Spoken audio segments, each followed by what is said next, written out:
As a student in the Introduction to Computer Music class, you'll be doing most of your work and projects in Studio 314C. In addition to serving as a teaching studio, 314 also functions as a powerful production environment. The following is an overview of the key pieces of equipment you'll use in the room and their general functions within a studio environment. MIDI stands for Musical Interactive Digital Interface and is a language by which sequencers, computers, keyboards, and other MIDI devices can interact through a standard interface. Each MIDI-equipped instrument usually holds both MIDI in and MIDI out, or receiver and transmitter jacks to control the flow of MIDI information. MIDI's language communicates by sending 8-bit bytes, or a series of binary numbers, ones and zeros, or on-off messages.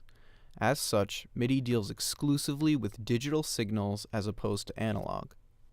In the context of Studio 314, the Roland digital piano is the main MIDI instrument and can be used for both performance and MIDI data entry into a sequencer program, for example. The studio also has a number of other MIDI devices such as the Yamaha DX7, the Roland Octopad, and the Godin MIDI guitar. All MIDI devices in Studio 314 are routed first to the Motu 128, which acts as a centralized hub for all MIDI connections in the room. For example, the MIDI out of the Roland digital piano connects to the MIDI in of the Motu. The Motu then sends that information to the computer over USB. Information from the computer travels back to the Motu on the same USB cable, which then sends information back to the Roland through its MIDI in connection. It is important to note that MIDI signals are unidirectional, meaning that unlike USB, information only travels in one direction within a MIDI cable, which is why it's necessary for a separate MIDI in and MIDI out connection. Once MIDI signal arrives at the computer via USB, a user can go to Finder, Applications, Utilities, Audio MIDI Setup to control the flow of signal within the computer. This will be covered in a later software tutorial.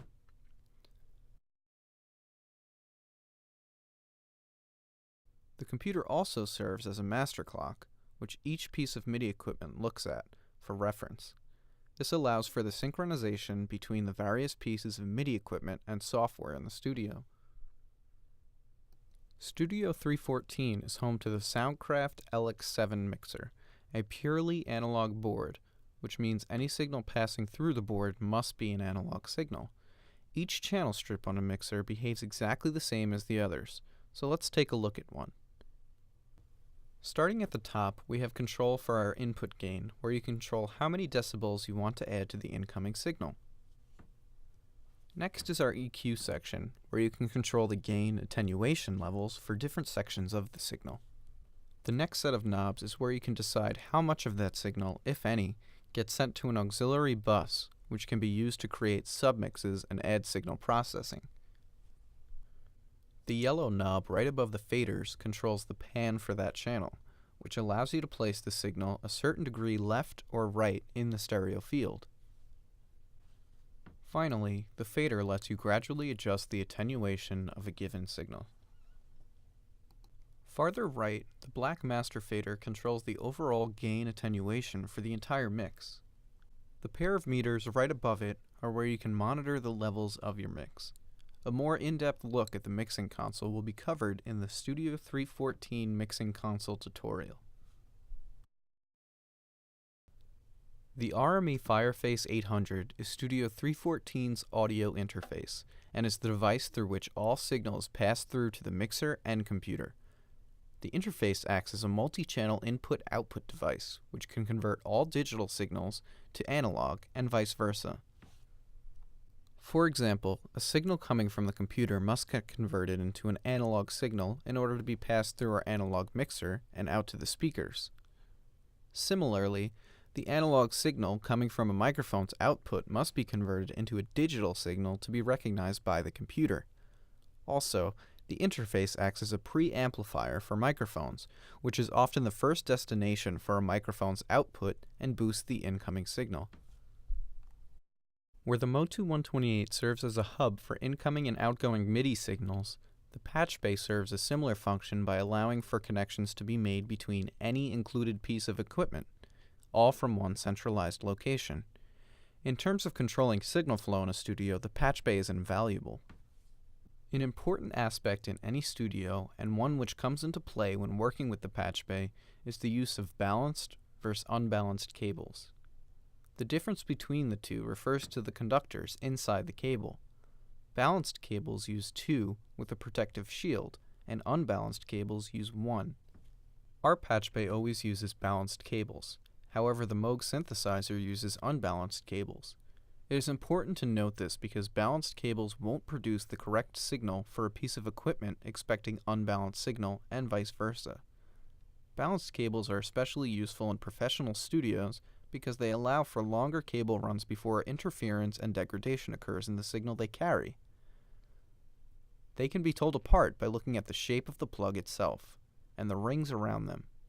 When you plug a cable into 2 jacks on the patch bay, you've created an analog connection between those 2 pieces of equipment. For example, if we patch a signal source to the RME's input, we can then patch from RME output 1 into line inputs 1, which will send the signal from the interface into that channel on the mixer. In Studio 314, the main monitors are connected to the power amplifier by speaker wire. These are 2 separately encased electric conductors with oppositely charged signal.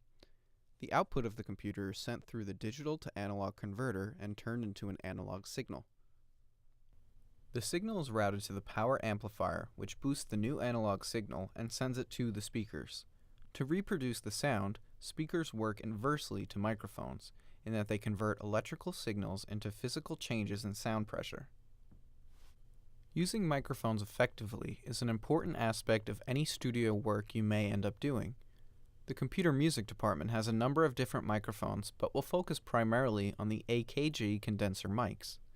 Microphones create an electrical current which is formed by variances in sound pressure, caused by a sound source, on a diaphragm that is suspended inside the microphone. This electrical current is then passed through an XLR cable, which in turn can go to many different places: a preamp, analog to digital converter, speakers, etc. Our AKG microphones are considered condenser microphones, and as such require what is known as phantom power. Phantom power is a method used to send an electrical current to power condenser microphones. The source of this is often a mixer, and in our case, is a button found at the top of the LX7. It can be found right below the gain knob on any channel strip. There are a number of precautions to take before turning phantom power on or off, however. First, make sure that the microphone you are using is a condenser microphone. The AKG 414s are, but if you are using any other microphone, you should find out by checking online first before turning phantom power on. Second, it is important to make sure that phantom power is turned on after the microphone is already plugged in, and that phantom power is turned off before unplugging the microphone. Finally, make sure that the signal being sent to the speakers is turned down before unplugging or plugging in the XLR cable by bringing down the main fader, as well as before turning phantom power on or off. Not following these steps can result in a powerful surge that the microphones may not be able to handle, or pops and clicks that the speakers aren't expecting, which can damage its components.